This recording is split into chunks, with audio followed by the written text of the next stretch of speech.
maturity profile of the dead. Kuringana na Njuguna Ndung'u, bururi ni ugekora kuma ngombo-ini hari miaka 10 yokete kuona ati no irathi na mbere kunyihanyihia ngombo ici. Then in June 2022 it went up to 917. June 20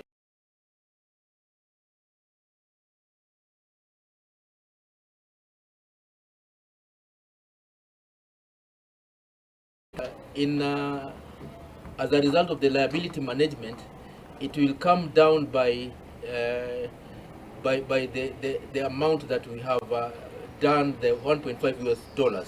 So in the supplementary 2, the debt service will come down because of the liability management that we have undertaken.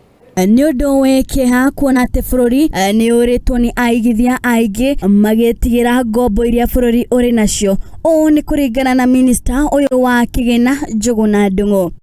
Ona gukiri uguo, thirikari ndiri iraugithaniria hari uruti wa magoti, undu uria Minista uyu augite ati ni urahomia bururi, riu akenda thirikari ne kuiguithania hari mitaratara mieru ya urihi wa magoti.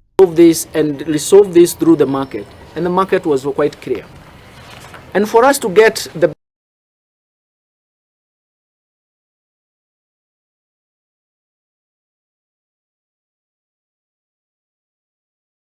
Fed would lower interest rates, they would actually have gone to 10 years. But the market cannot even go beyond 6.5 years. Gerifotera Muthingi TV Geto wa Irimo wa Kimani.